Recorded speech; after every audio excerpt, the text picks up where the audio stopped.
Barakatah Yahweh, Barakatah Yahweh Shai, Barakatah Yahweh, Barakatah Yahweh Shai, Barakatah Yahweh, Barakatah Yahweh Shai. All praise to Yahweh Bashim Yahweh Shai. Double honors to our apostles and elders of Great Millstone. And shalom to the elect.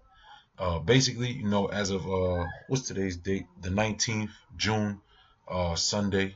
We in the Shabbat, and basically, we woke up this morning. The Apostle Tahar, he had just posted on his page. Uh, the live stream he did this morning was real quick. He was going into the Gentiles, and everything, and it basically, through the Spirit of the Lord, it inspired me to do something on some information that I had gathered, you know, um, and pass.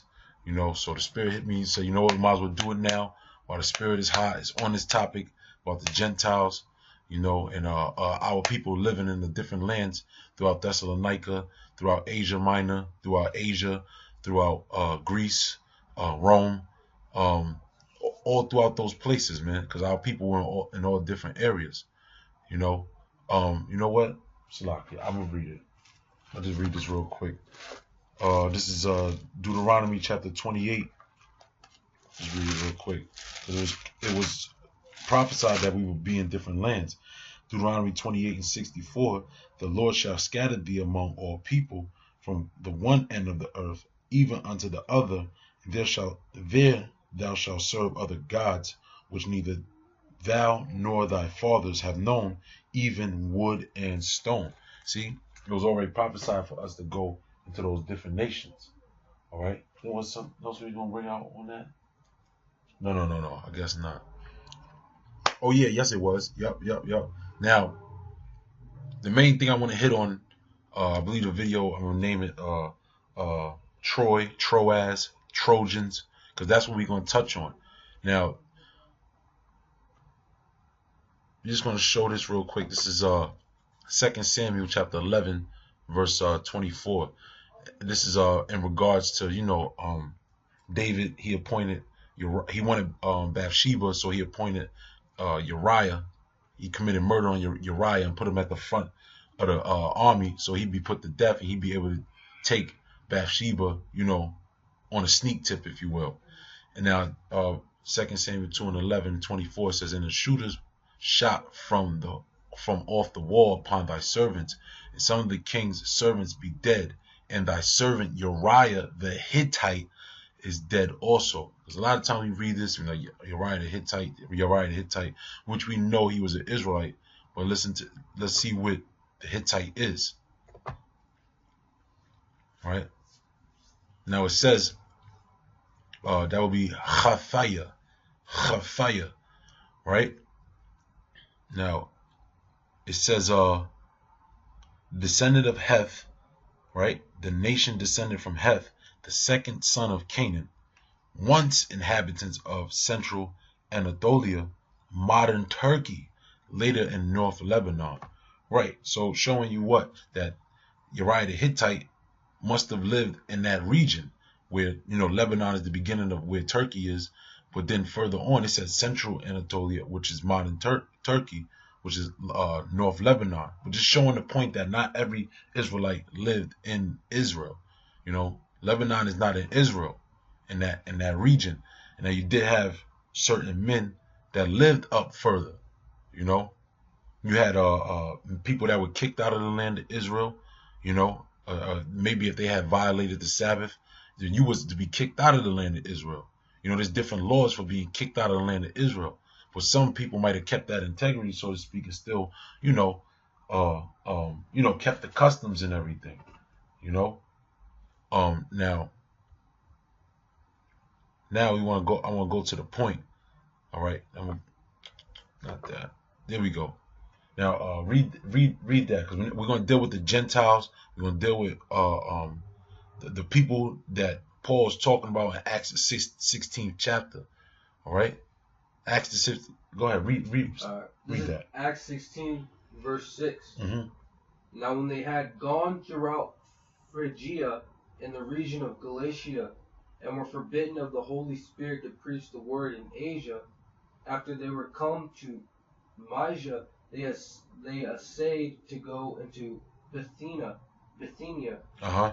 but the Spirit suffered them not. Now pause. Now if you look at the map that the Spirit led me to, you know, it says where it says no right here. It says no because what the brother just read, they went from Mysia to Bithynia, right? And then look, they show it says no, and then it says no here, right? So this map is on point with the scriptures. Keep going. And they passing by Mysia came down to Troas. Right, now they came down to Troas. Now we're gonna look up to see who and what Troas is. All right. So, let's go to the blue letter first. You know what the brother was just reading, right? Now it says Troas right here. Going to the blue letter, the Greek. It says a Trojan, a city near Hellespont. The Trojans or Troad. Here we go down here. It says Troas, Troas, a Trojan, the Troad or plain of Troy. Troas, a place in Asia Minor, Troas. Right? Now, let's go. Right. Now, go to Wikipedia where it says Troas. It says a Hellenistic through late Roman city in Turkey, situated on the Aegean coast south of Tenedos, also a former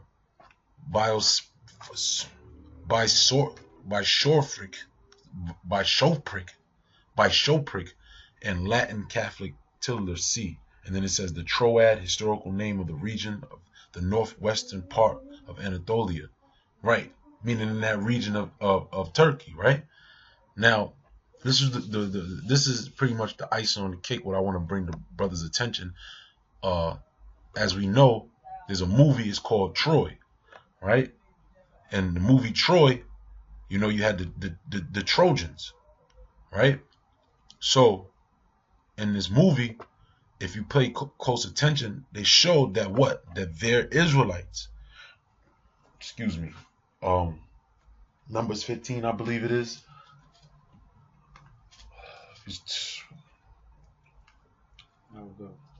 You know, make their borders.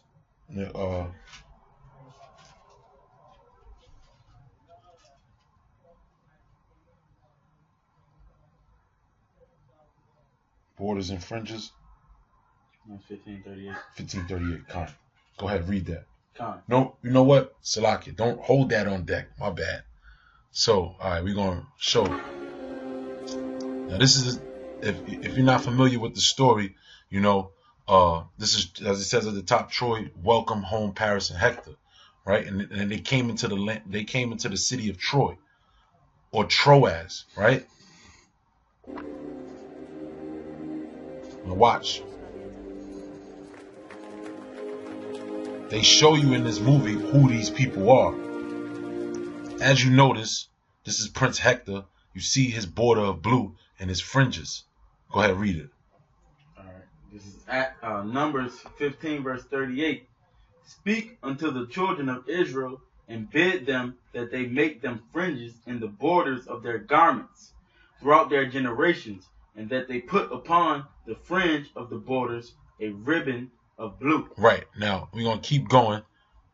I'm just going to point it out. So you can't really see it on the king, you know, but he has the train.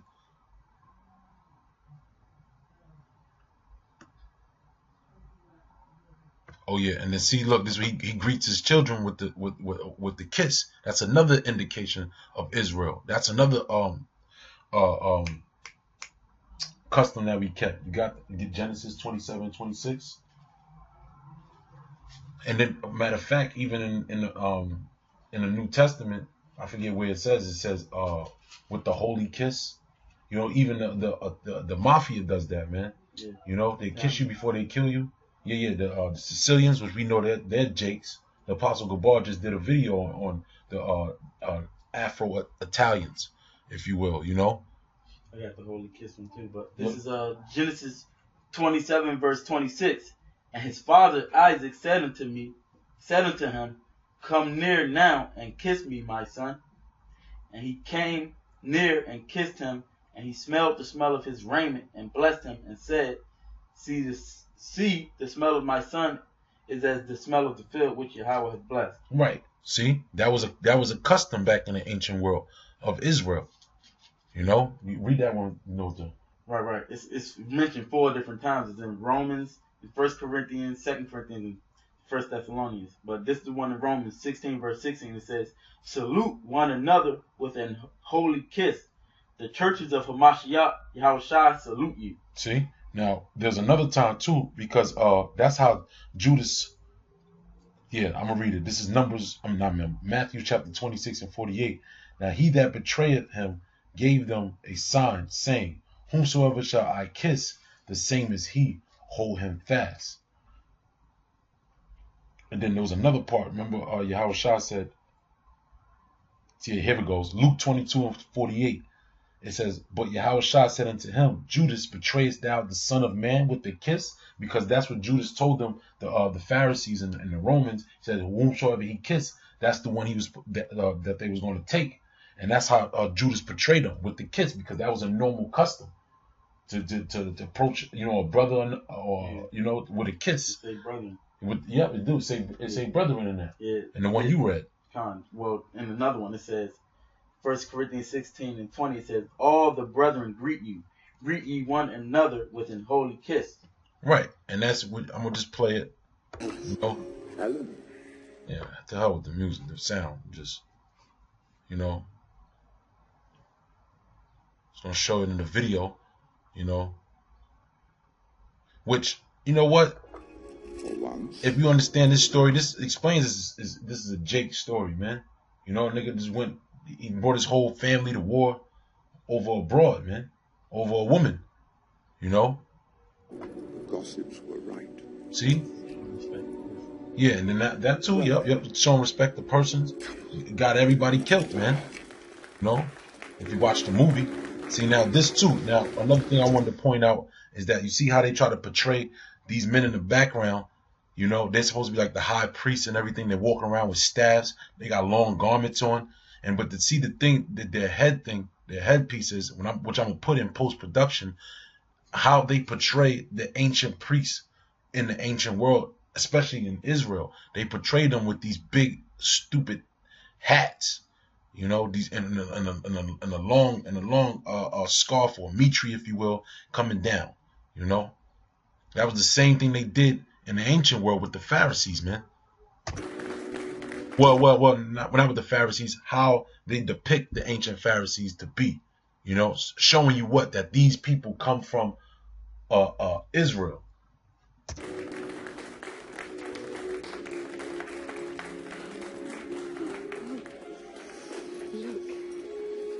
See, even they greeting in the back with the kiss.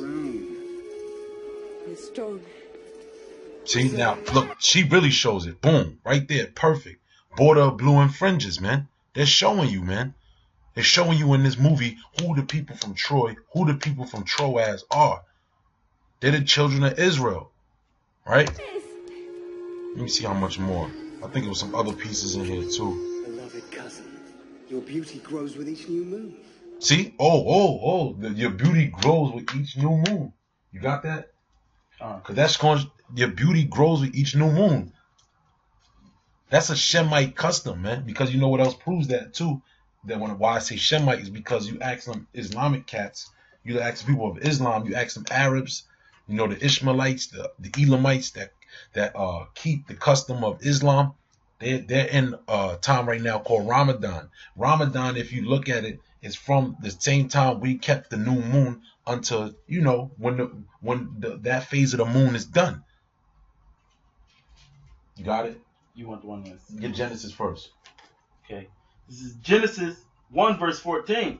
It says, And the Elohim said, Let there be light in the firmament of the heaven to divide the day from the night, and let them be for signs and for seasons and for days and for years. Right.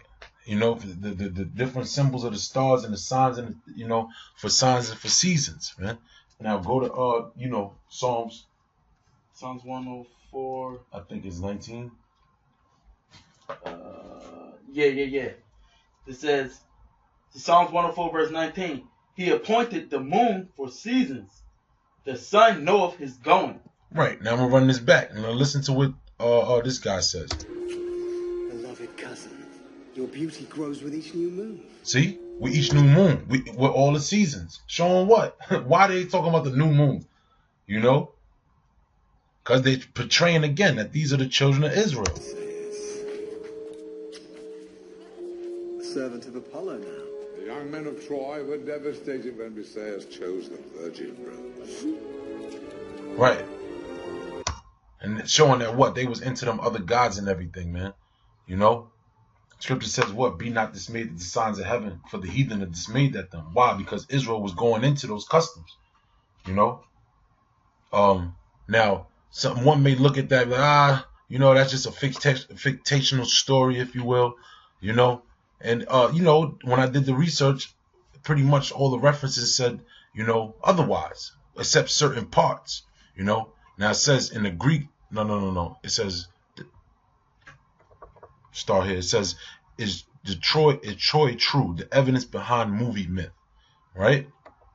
And this is from National Geographic News. It says, did the city of Troy really exist? Is the Trojan War myth or military reality? And what about the giant horse? As the blockbuster Brad Pitt film Troy storms the cinemas, archaeologists and historians are shedding light on the ancient city and an epic that inspired the movie. In the Greek poem, the Iliad, the basis of Troy, Prince Paris of Troy steals the gorgeous Helen of Greece from her husband, King Menelaus. The act brings the two nations of war, and eventually Greeks led by the warrior Achilles lay siege to Troy. The poet Homer probably wrote the epic in the 8th or 9th century BC, several hundred years after the war is supposed to have taken place. Much of it is no doubt fantasy.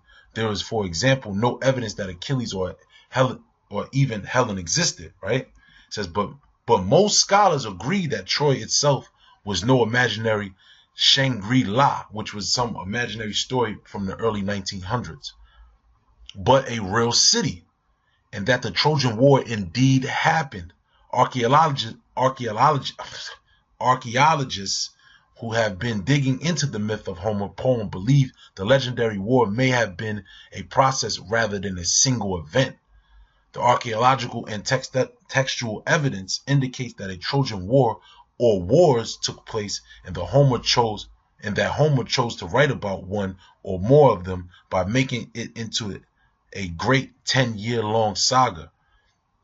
And Eric Klein. Klein is the historian archaeologist at the George Washington University in Washington, D.C.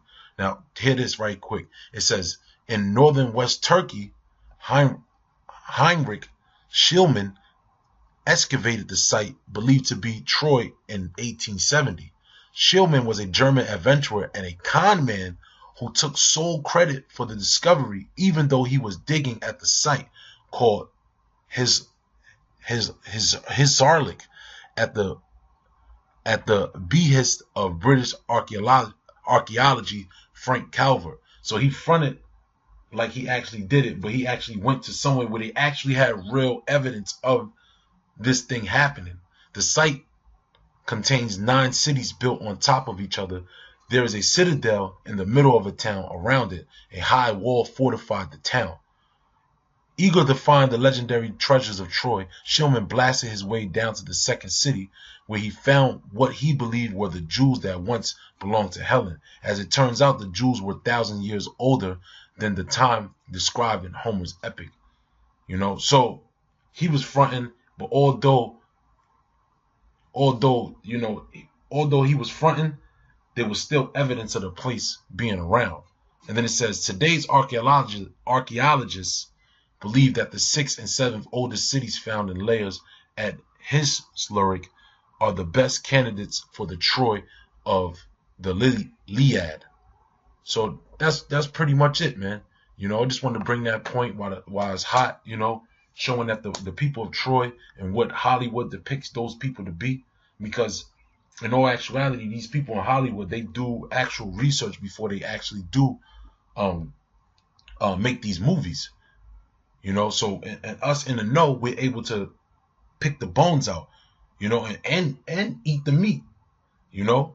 So hey, with that, you know, if anybody's got anything else to say, any scriptures, you know, with that, we're gonna say all praise to Yahweh Bashem Yahushai, double honor to the apostles and elders of Great Millstone, shalom to the elect.